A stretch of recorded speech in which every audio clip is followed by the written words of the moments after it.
Hello बच्चों, नमस्कार। Welcome my YouTube channel smart education right. तो प्यारे बच्चों, आप सभी का बहुत बहुत स्वागत है हमारे चैनल पर। जैसा कि कल हमने क्लास अपलोड की थी ईवीएस, ठीक है। तो आज जो सेकेंड पार्ट है, यानी कि दूसरी क्लास है बच्चों, ठीक है। तो देखिए, यूपी टेट का तो नोटिफिकेशन जल्द ही आ जाएगा, ठीक है। इस महीने के लास्ट तक यूपी टेट का नोटिफिकेशन आ सकता है, या अप्रैल में शुरुआत में नोटिफिकेशन आ जाएगा। आप लोग अपनी तैयारी करते रहिए और पढ़ते रहिए मन लगा करके, ठीक है। हमारे साथ जरूर बने रहिएगा। हम लोग आपके साथ जमकर मेहनत करने वाले हैं, ठीक है। अभी तो मतलब थ्योरिकल चल रहा है, इसके बाद आपको इसके क्वेश्चन भी करवा दिए जाएंगे। तो आप हमारे चैनल के साथ बने रहिएगा, ठीक है। अभी देखो, हिंदी की क्लास तो आपको ना अभी मैथ की मिल पाएगी ना हिंदी की मिल पाएगी। होली के बाद ये क्लासें आपको रेगुलर स्टार्ट हो जाएगी। अभी देखो, हम एक और टीचर से बात करेंगे सीडीपी के लिए, वो भी क्लास हम लगवा रहे हैं, यानी कि जल्द ही कोशिश करेंगे उसके लिए भी। अगर कोई मित्र तैयार हो जाता है तो उसकी भी क्लास हो जाएगी, ठीक है। लेकिन संस्कृत की भी क्लास होगी, ठीक है बेटा।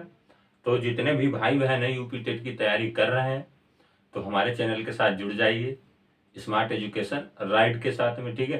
तो यानी कि जो बताया है बेटा कि आपको हिंदी की क्लास और मैथ की क्लास जो होगी 3 दिन या 4 दिन तक, यानी कि होली के बाद ही मिल पाएगी, क्योंकि जो लोग रहते हैं वो अपने अपने गांव जा रहे हैं। तो उसी के बाद ही सारी क्लासें कंटिन्यू हो पाएंगी, ठीक है। अब ये हमारी भी क्लास आज और कल मिलेगी, ठीक है। तो यानी कि होली है और होली में तो नहीं हो सकता, लेकिन फिर भी मैं आप सभी के बीच में अपनी बात करता रहूंगा। तो चलिए आज की क्लास स्टार्ट कर लेते हैं। तो जैसा कि मैंने बताया था कि भौतिक कारक, तो भौतिक कारक क्या होते हैं? भौतिक कारक वे कारक जो अपने भौतिक गुणों द्वारा, किसके गुणों द्वारा?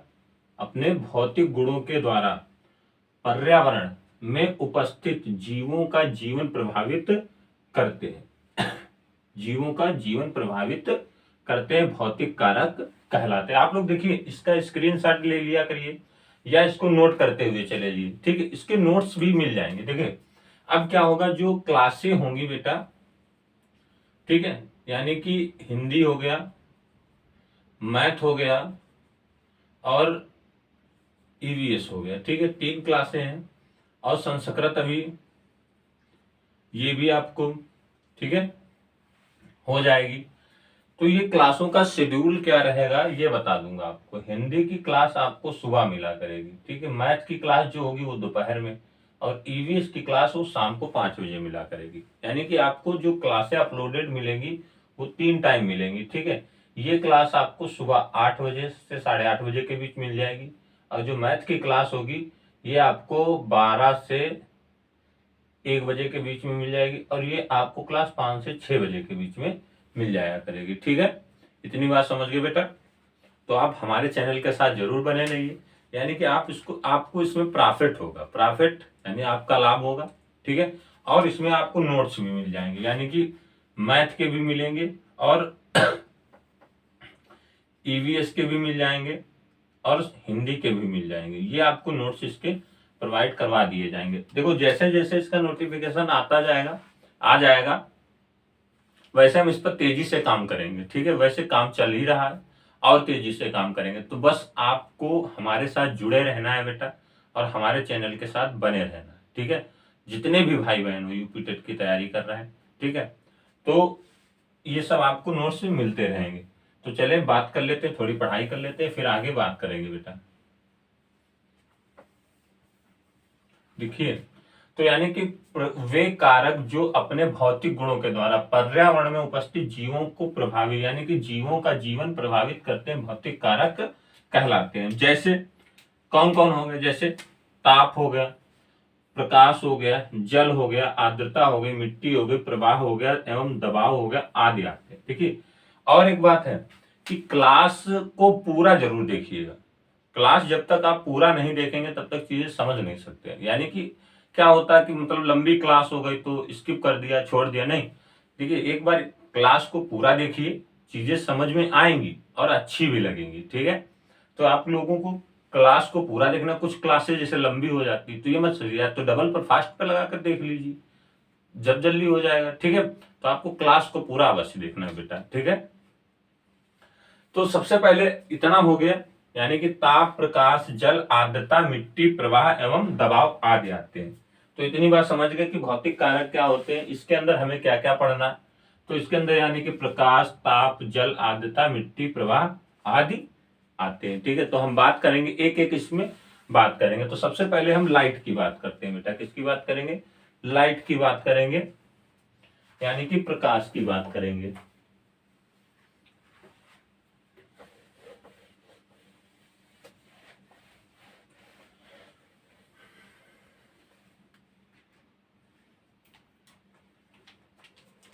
तो बात करते हैं बेटा प्रकाश की, यानी कि लाइट।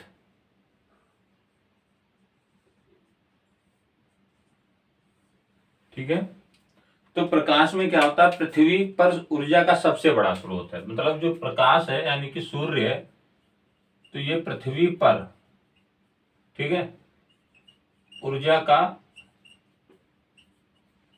सबसे बड़ा स्रोत कौन है? सूर्य है।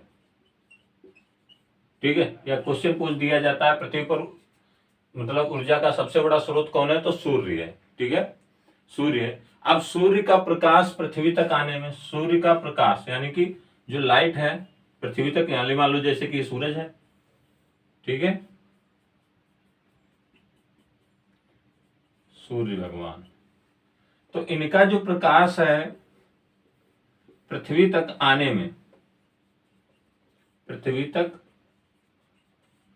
आने में कितना समय लगता है बेटा? पृथ्वी तक आने में कितना समय लगता है, आप लोग कमेंट करके जरूर बताइए। तो इनका जो मतलब कि मैं ही बता दे रहा हूं, इनका जो मतलब होता है समय लगता है, वैसे माना जाए तो 8 मिनट 16 सेकेंड, 8 मिनट 16 सेकेंड और 4 माइक्रो सेकेंड, 4 माइक्रो सेकेंड लगता है। ठीक है, ये नोट कर लीजिएगा, 8 मिनट 16 सेकेंड 4 माइक्रो सेकेंड लगता है। ठीक है, लगभग इसका जो मिनट जोड़ोगे लगभग 500 सेकेंड। ठीक है, कितना हो जाएगा, यानी कि लगभग 500 सेकेंड लगता है। ये भी ऐसे पूछ सकता है, सेकेंड में भी पूछ सकता है कि मतलब कि कितने सेकेंड में सूर्य का प्रकाश पृथ्वी तक पहुंचता है। तो इतनी बात समझ गए। मान लो ये सूरज हो गए, तो इनकी जो किरणें हैं पृथ्वी तक पहुंचने में कितना समय लगती है, 8 मिनट 16 सेकेंड 4 माइक्रो सेकेंड होता है, या 8.3 मिनट। ठीक है, 8.3 मिनट भी लग सकता है। अब सूर्य का प्रकाश कितने रंगों से मिलकर के बना है? सूर्य का प्रकाश जो मिला है बेटा, ये नोट कर लीजिए, स्क्रीनशॉट ले लीजिए। ठीक है, आगे बात करेंगे। चीजों को समझते धीरे धीरे चलिए, तभी चीजें आप समझ पाएंगे और हम बेहतर कर पाएंगे। ठीक है, आप हमारे साथ अवश्य जुड़िए, एक बार हमें सेवा का मौका अवश्य दीजिए। मैं आपके लिए हमेशा आपके लिए अच्छा ही कुछ करूंगा। ठीक है बेटा, तो जितने भी भाई बहन हैं यानी कि चैनल के साथ जरूर जुड़िएगा। बिना चैनल जुड़े यानी कि हम लोगों को भी थोड़ा उत्साह मिलेगा। आप लोग हमारे साथ जुड़ेंगे तो हम लोगों के अंदर काम करने का और जुनून आएगा, ताकि हम लोग आप सभी को और से बेहतर दे सकते हैं। देखिए अभी इसी को हम लोग डिजिटल भी बनाएंगे। कैसे बनाएंगे? यानी कि कुछ टेक्नोलॉजी का इस्तेमाल कर करके, यानी कि क्वेश्चन जो करवाए जाएंगे, जो यहाँ पर आपको क्वेश्चन आते हुए दिखेंगे, ठीक है, आते हुए दिखाई देंगे, और इनको फटाफट ये कोशिश करूंगा, एक कोशिश करूंगा, क्योंकि कोशिश करने से क्या नहीं सब कुछ मिल सकता है। यानी कि कोशिश करना इंसान को क्या नहीं करना चाहिए, बंद नहीं करना चाहिए। चाहे कोई परिस्थिति आ जाए, कुछ भी अगर पाना है तो कोशिश जरूर करेगी, एक बार कदम उठाना ही पड़ेगा। तो ऐसा ही कोशिश करिए, ठीक है, सफलता आपको अवश्य मिलेगी। कोई भी हो तो बिना मेहनत किए बेटा, बिना मेहनत किए हुए कोई चीज नहीं मिल सकती है। ठीक है, जितनी मेहनत कर पानी उतनी मेहनत करी जाएगी। तो हम लोग क्या है, हम आपके साथ हैं, आप हमारा साथ दीजिए, काम चलता रहेगा। ठीक है, तो हम बात करते हैं प्रकाश, यानी कि जो ये है प्रकाश है, तो सूर्य का प्रकाश 7 रंगों से मिलकर के बना है। सूर्य का प्रकाश जो है कितने रंगों से मिलकर के बना है? 7 रंगों से मिलकर बना है। यानी कि सूर्य का प्रकाश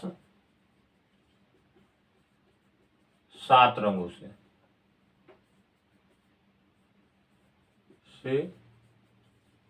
मिलकर बना है। ठीक है, अब 7 रंग कौन कौन से हैं ये भी मैं बता दे रहा हूं। यानी कि विबग्योर, VIBGYOR,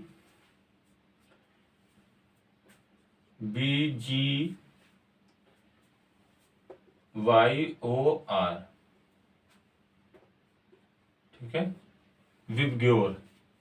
तो विबग्योर को यानी कि ये 7 रंगों से मिलकर के बना है। अब देखो 7 रंग कौन कौन हो जाएंगे इसमें,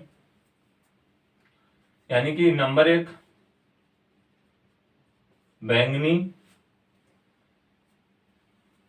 आसमानी, ठीक है, बैंगनी, आसमानी, और कौन हो जाएगा? नीला, ठीक है, हरा, नीला, हरा, पीला,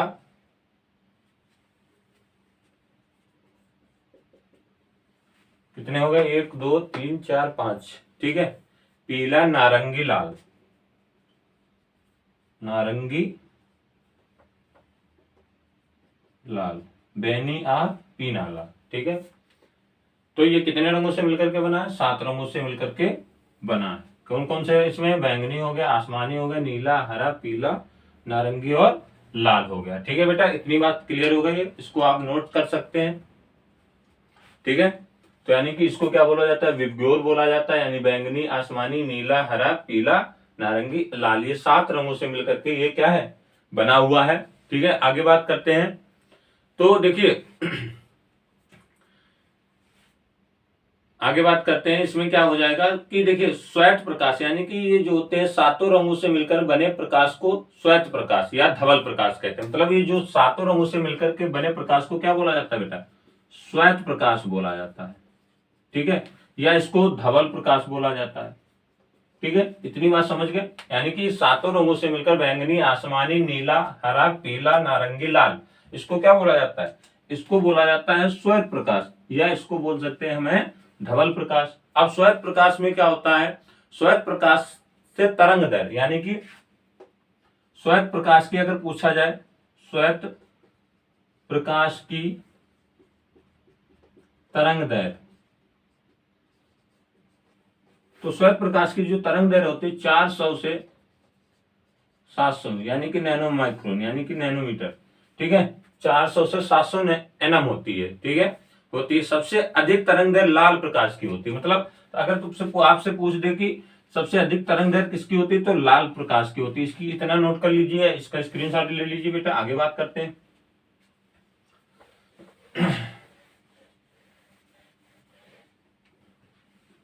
अगर आपसे पूछा जाए कि सबसे अधिक तरंग दैर्घ्य लाल प्रकाश की होती है, किसकी होती है? सबसे अधिक तरंग दैर्घ्य जो होती है लाल प्रकाश की होती है।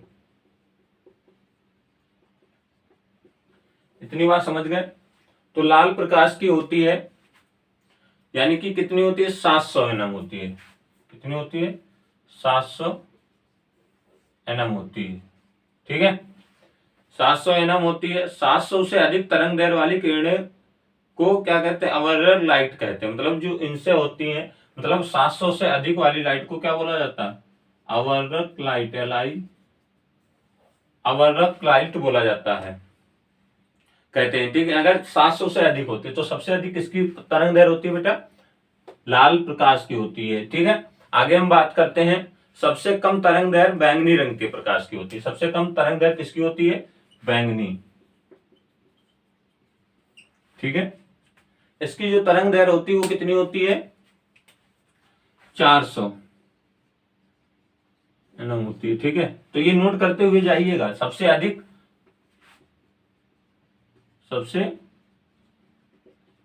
कौन हो गया? लाल। और सबसे कम,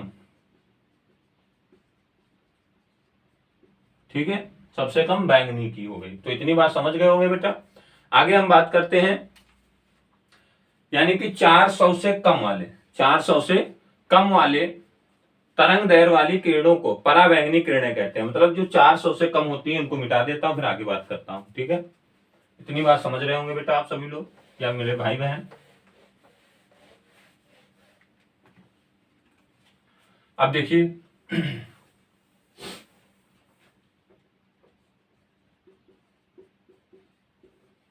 ठीक है, तो इसकी बात देख लीजिए कि 400 से कम तरंग दैर्घ्य वाली किरणों को पराबैंगनी किरणें कहते हैं। क्या बोला जाता है, यानी कि इसको हम ऐसे लिख सकते हैं, 400 से कम वाली किरणों को पराबैंगनी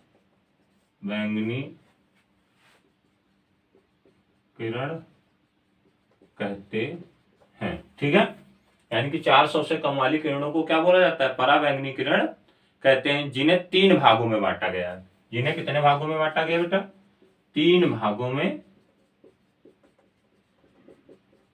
बांटा गया है। अब 3 भाग कौन कौन होते हैं, देखिए नंबर 1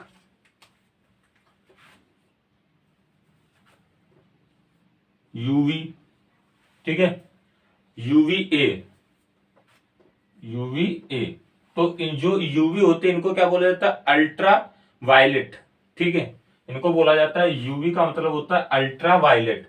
तो इसको लिखे दे रहा हूं, यानी ULTRAVIOLET, अल्ट्रा वायलेट। ठीक है, तो या इसको ऐसे लिख सकते हैं हिंदी में, अल्ट्रा वायलेट। ठीक है, तो अल्ट्रा वायलेट ए यानी यूवी किरणें ए, यानी कि जो ये होती हैं कितनी होती हैं, 320 से 400 nm। ठीक है, 300 से 400। ठीक है, उसके बाद हम बात करते हैं यूवीबी। इतनी बात समझ गए होंगे। यूवीबी जो होती हैं ये कितनी होती हैं, 280 से 320। ठीक है, 280 से 320 होती है ना। और जो यूवी सी होती है, यूवी सी, ठीक है, तो ये होती है बेटा 100 से 280 nm। ठीक है, ये नोट कर लीजिए, अब ये पूछा जाता है। ठीक है, अभी इसके बारे में बताए जाते हैं। तो देखिए सबसे अधिक जो हानिकारक होती हैं, हानिकारक जो होती हैं यूवीसी होती हैं। ठीक है, कौन सी होती हैं, यूवीसी होती हैं बेटा हानिकारक। यानी कि हानिकारक कैसी होती है, पराबैंगनी होती हैं, पराबैंगनी किरणें होती हैं। ठीक है, इतनी बात समझ गए। पराबैंगनी किरणें यूवीसी हैं, जो हमारी त्वचा पर किसका कार्य करती है, यानी कि जो हमारी त्वचा पर को होती है, त्वचा को नष्ट करती है। तो ये हमारे कैंसर का कैंसर कर देती हैं। ठीक है, इतनी बात समझ गए। तो इसको आप नोट कर लीजिए, यूवीए हो गया, यानी कि 400 से कम वाली किरणों को पराबैंगनी किरण कहते हैं। ये 3 भागों में बांटा गया, यानी यूवीए, यूवीबी, यूवीसी। तो यूवीए होता है 320 से 400 nm, और यूवीबी जो होता है 280 से 320 nm। ठीक है, और यूवीसी जो होता है 100 से 280 nm होता है। ठीक है, और हानिकारक यूवीसी होती है जो पराबैंगनी किरणें त्वचा में कौन सा, कैंसर रोग कर देती हैं। ठीक है बेटा, ये बात समझ गए, आगे बढ़े।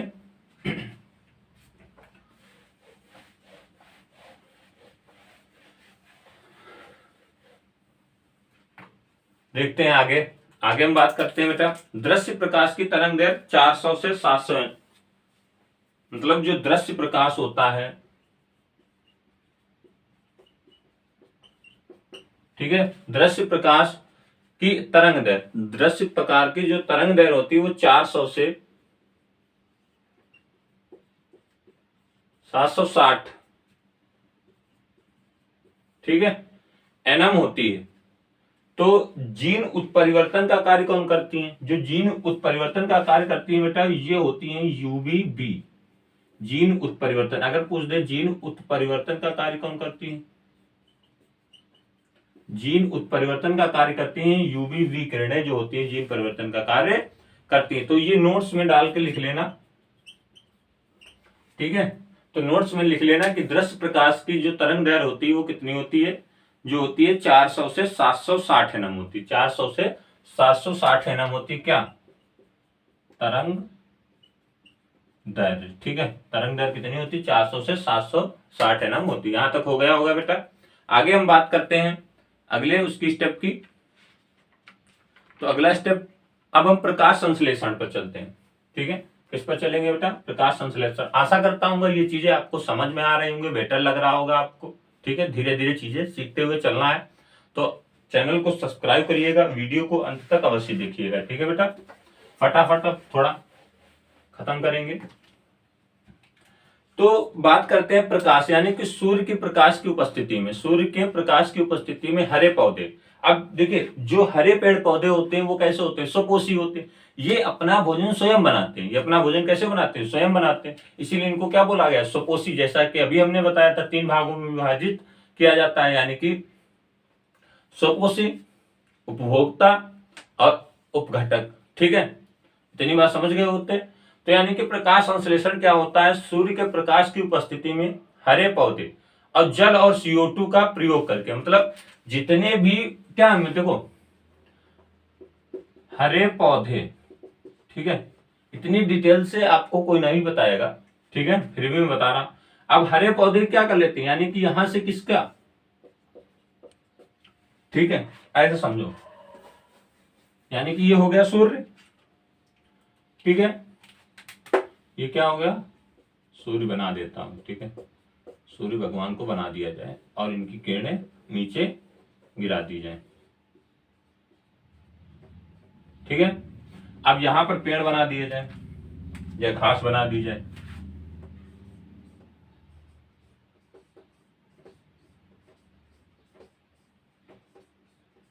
दिख रहा होगा आप सभी को, या एक आधे पेड़ लगा दिए जाए।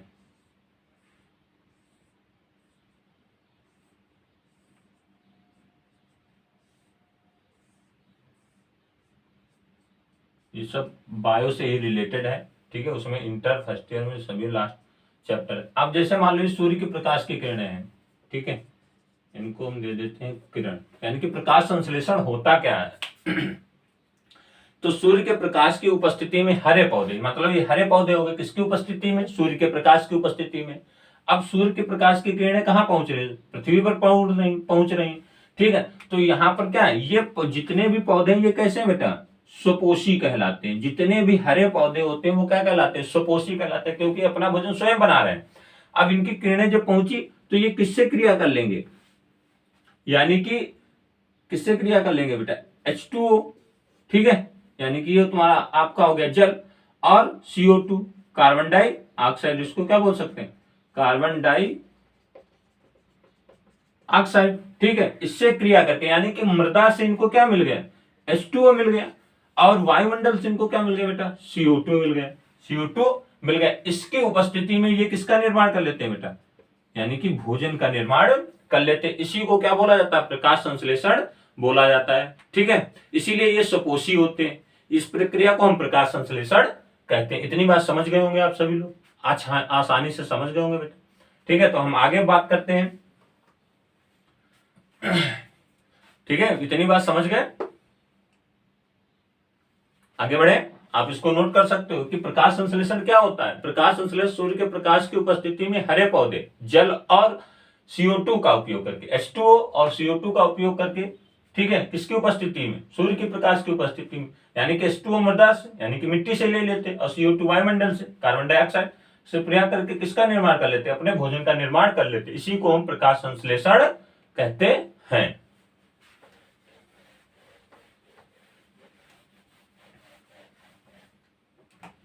अब हम आगे बात करते हैं बेटा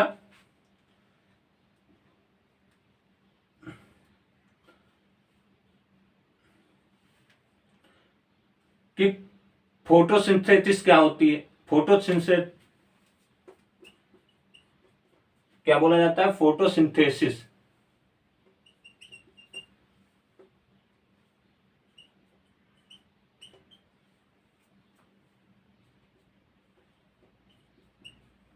अगर कहीं पर मिस्टेक हो जाए ध्यान बता दीजिएगा बेटा, ठीक है। तो प्रकाश संश्लेषण अभिक्रिया में जल का ऑक्सीकरण होता है, मतलब जो प्रकाश संश्लेषण की क्रिया होती है जल का क्या हो जाता है, ऑक्सीकरण हो जाता है। किसकी, यानी कि प्रकाश संश्लेषण की क्रिया में जल का क्या हो जाता है, ऑक्सीकरण होता है, जिसमें ऑक्सीजन गैस मुक्त हो जाती है। जिसमें यानी कि जैसे मतलब प्रकाश संश्लेषण की क्रिया में जल का ऑक्सीकरण हुआ, अब इसमें कौन सी गैस मुक्त हो गई बेटा, O2, यानी कि हमारी ऑक्सीजन। अब ये ऑक्सीजन मुक्त हो गई, तो जैसे ऑक्सीजन मुक्त होती है और CO2 का क्या हो जाता है, अपचयन होता है। जैसे ऑक्सीजन मुक्त हुई और CO2 का क्या हो जाएगा, उपचयन हो जाता है। अब जैसे CO2 का उपचयन हो जाता है, जिससे क्या बन जाता है, ग्लूकोज बन जाता है। जिससे क्या बन जाता है बेटा, ग्लूकोज बन जाता है। इतनी बात समझ गए। तो यानी कि कैसे, देखिए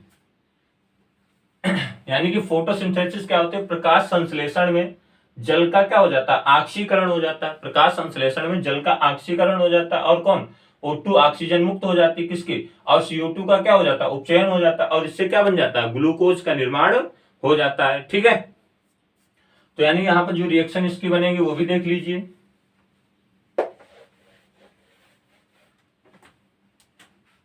six CO2 plus 6H2O, 6CO2 और प्लस क्या हो जाएगा, 6H2O हो जाएगा। तो यानी कि कार्बन डाइऑक्साइड हो गया, ये जल हो गया। जब इसके साथ क्रिया होगी तो क्या बन जाएगा, C6H12O6 हो जाएगा। ठीक है, और हमारी प्लस क्या हो जाएगा, 6O2 ऑक्सीजन मुक्त हो जाएगी। तो यानी कि किसका निर्माण हो गया, ग्लूकोज का निर्माण हो गया। ठीक है, ये हो गया तुम्हारा, आपका क्या हो जाएगा, कार्बन डाइऑक्साइड हो जाएगा, और ये हो गया जल। तो इतनी बात समझ गए, ये होगी इसकी रिएक्शन बन जाएगी आसानी से। ठीक है, आगे बढ़े बेटा।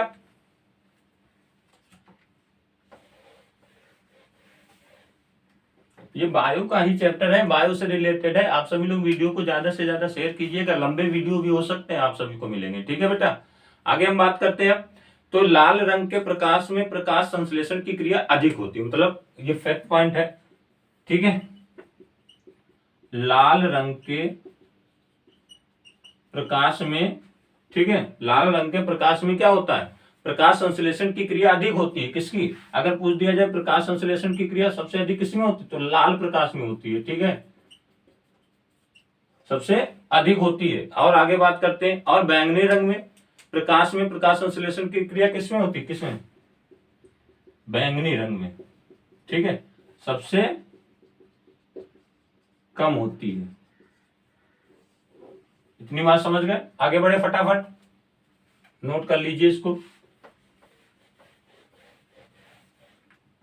अब देखते हैं बेटा आगे, हरे रंग के प्रकाश और पराबैंगनी किरणों में प्रकाश संश्लेषण की अभिक्रिया नहीं होती है। अगर ये क्वेश्चन पूछा जाए कि अभिक्रिया किसमें नहीं होती है, तो हरे रंग के प्रकाश में। ठीक है, हरे रंग के प्रकाश में, और जो आपका जो है हरे रंग के प्रकाश में और पराबैंगनी किरणों में, पराबैंगनी किरणों में। ठीक है, इसमें जो होता है प्रकाश संश्लेषण की अभिक्रिया नहीं होती है, प्रकाश संश्लेषण की अभिक्रिया नहीं होती है। ठीक है, इतनी बात समझ गए बेटा, ये भी नोट कर लीजिए। आगे बढ़ते हैं फटाफट। तो आप सभी को वीडियो को ज्यादा से ज्यादा शेयर करते रहना है भाई, और लाइक करना है। सेशन कैसा लग रहा है कमेंट करके अवश्य बताना है। ठीक है, कुछ टॉपिक जो होंगे थोड़ा लॉन्ग चलेंगे, क्योंकि देखिए लॉन्ग चलेंगे तभी जाकर के सिलेबस कंप्लीट हो पाएगा, और आप सभी को वीडियो को अंत तक अवश्य देखना है। ठीक है, आगे हम बात करते हैं। तो हम बात करते हैं बेटा वाष्पोत्सर्जन की। किसकी बात करेंगे, वाष्पोत्सर्जन की। ठीक है, वाष्पोत्सर्जन क्या होता है, पौधों की पत्तियों में छोटे छोटे रंध्र पाए जाते हैं। आप सभी ने देखो वाष्पोत्सर्जन क्या होता है, जो पत्तियां, मान लो जैसे ये पत्ती है, ठीक है, अब ये पत्ती हो गई, तो इसमें जो होते हैं छोटे छोटे रंध्र पाए जाते हैं इस तरीके से।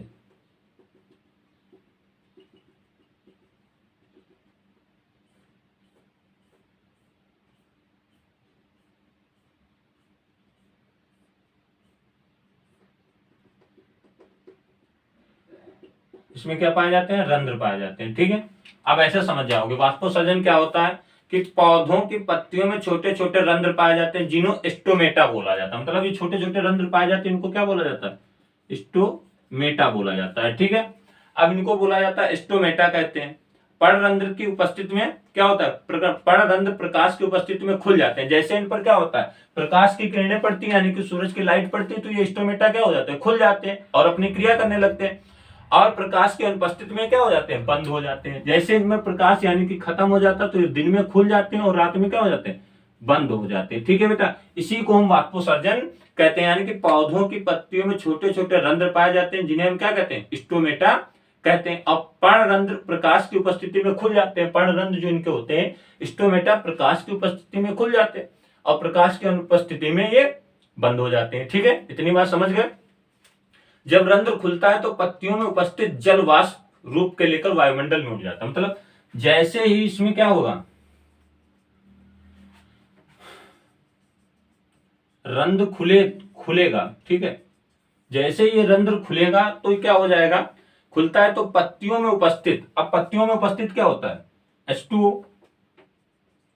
H2O उपस्थित होता है। तो ये कैसे, जलवाष्प के रूप में। देखा होगा आप सभी ने बेटा कि जैसे हम पौधों में जब पानी डालते हैं, पौधों में जब हम पानी डालते हैं तो क्या होता है, दोपहर में अगर धूप में पानी डालने जाओगे तो वो वाष्प के रूप में बन करके आसमान में क्या हो जाएगा, उड़ जाएगा। तो यानी कि इसी प्रकार से इसमें भी ये प्रक्रिया होती है कि जब रंध्र खुलेगा तो जो इसमें पत्तियों में जो पानी कतर होता है वो जलवाष्प के रूप में क्या हो जाता है, उड़ जाता है, आसमान में ऊपर चला जाता है। ठीक है, अब तीव्र प्रकाश में वाष्प दर क्या हो जाती है, मतलब ज्यादा अगर तेज होगा, तीव्र प्रकाश में वाष्प दर बढ़ जाती है। ठीक है, यानी कि गर्मियों में वाष्प की दर क्या हो जाती है, बढ़ जाती है। इतनी बात क्लियर हो गई।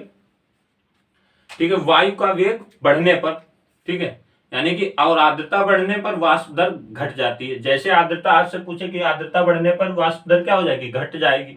ठीक है, और मतलब कि वायु दाब वेग बढ़ने पर बढ़ जाएगी, तो ताप बढ़ने पर वाष्प दर क्या हो जाती है, बढ़ जाती है। इतनी बात समझ गए। अब हम आगे बात कर लेते हैं बेटा।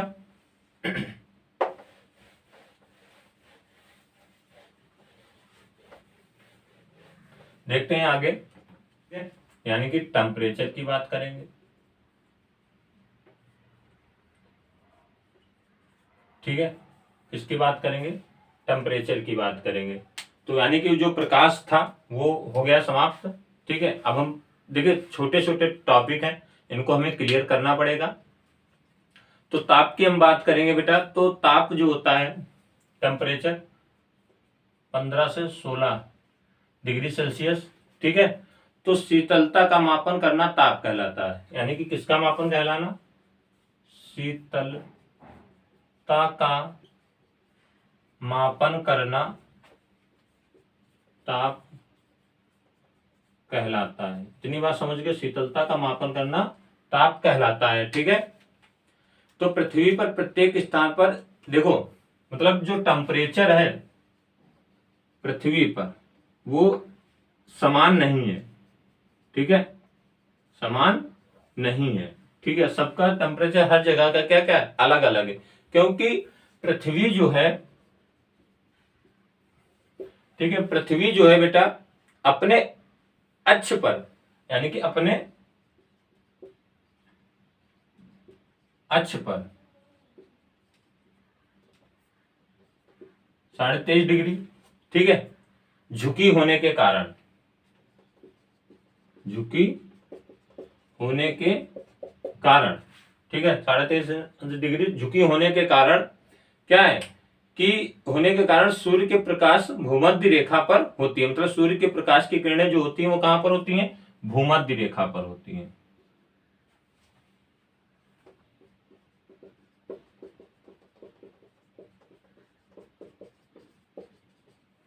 भूमध्य रेखा पर होती है। तो इसीलिए यहाँ पर जो टेम्परेचर होता है वो क्या होता है, पृथ्वी पर सब जगह स्थानों पर कैसा होता है, अलग अलग होता है। ठीक है, किसके कारण होता है, क्योंकि जो पृथ्वी हमारी है वो 23.5 अंश क्या होती है, झुकी होने के कारण इसका जो होता है भूमध्य रेखा पर होती है। किस पर होती है, मतलब सूर्य के प्रकाश भूमध्य रेखा पर होता है, ठीक है। तो यानी कि शीतलता का मापन करना ताप कहलाता है, मतलब टेम्परेचर होता है, शीतलता का मापन करना ताप कहलाता है, ठीक है।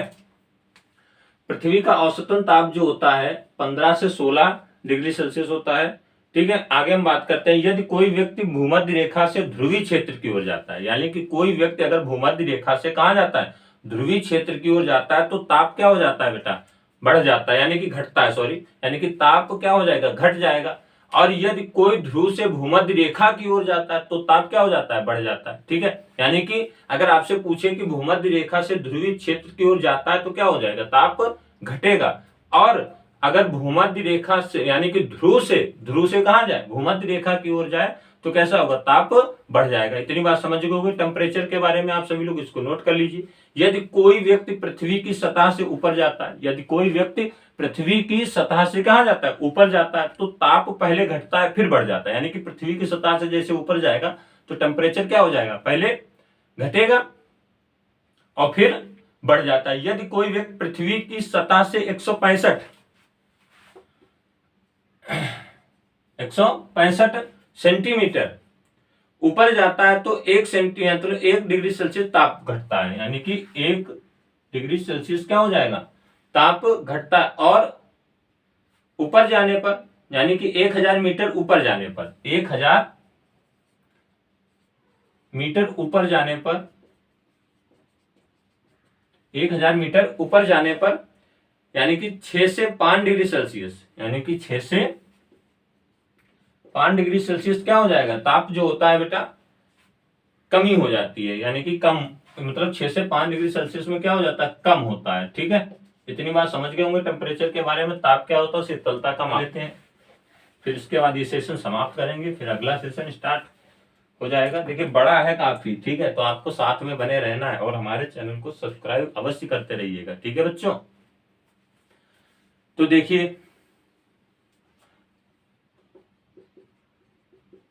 ताप पौधों का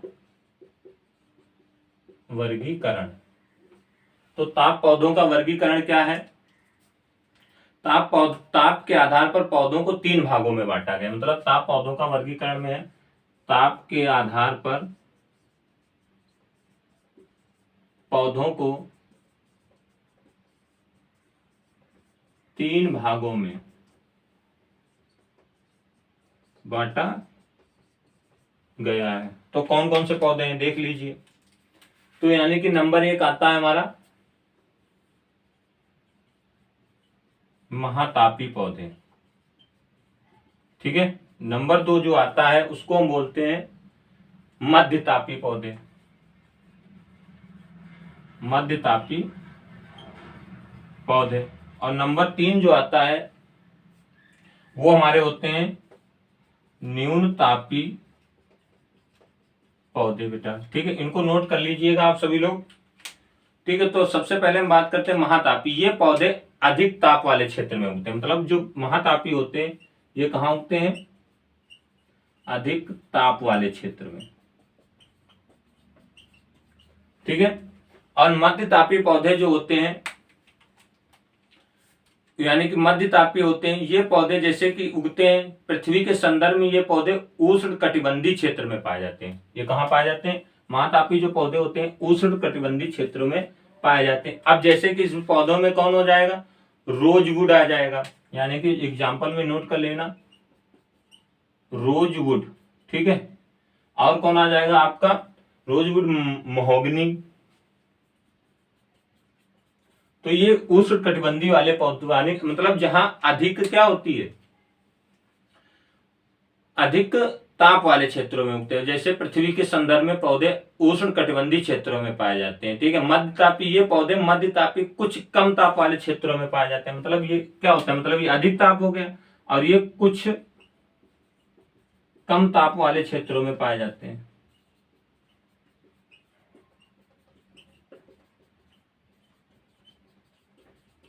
ठीक है। इतनी बात समझ गए बेटा। तो ये कुछ कम ताप वाले पौधों क्षेत्रों में पाए जाते हैं, इसको क्या कहा जाता है, उपोष्ण कटिबंधीय क्षेत्र में पाए जाते हैं। जैसे फलदार वृक्ष, जैसे कौन से हो जाएंगे, इसमें आ जाएगा फलदार वृक्ष, ठीक है। अगर पूछ दे उष्णकटिबंधीय वाले क्षेत्र में कौन से पौधे होते हैं तो महातापी होते हैं। उपोष्ण कटिबंधीय वाले क्षेत्रों में कौन से पौधे होते हैं जो क्या होते हैं फलदार वृक्ष होते हैं, ठीक है। इतनी बात समझ गए। अब हम न्यून तापी पौधों की बात कर लेते हैं बेटा। न्यून तापी पौधे क्या होते हैं, ये पौधे कम ताप वाले क्षेत्रों में पाए जाते हैं। ये पौधे जो होते हैं कम ताप वाले क्षेत्रों में पाए जाते हैं, ठीक है। कम क्षेत्रों वाले ताप में पाए जाते हैं। जैसे इसमें क्या हो जाता है, साइकस हो गया, पाइनस हो गया, साइकस हो गया और पाइनस हो गया। तो इतनी बात समझ गए। न्यून तापी, मध्य तापी, महातापी, यानी कि ताप के आधार पर पौधों को 3 भागों में बांटा गया है। महातापी पौधे अधिक ताप वाले क्षेत्रों में, मध्य तापी पौधे कुछ ताप वाले क्षेत्रों में, मतलब कि जैसे फलदार वृक्ष। न्यून तापी पौधे कम ताप वाले क्षेत्रों में ये पाए जाते हैं बेटा। इतनी बात क्लियर हो गई आप सभी को। आगे बढ़ते हैं।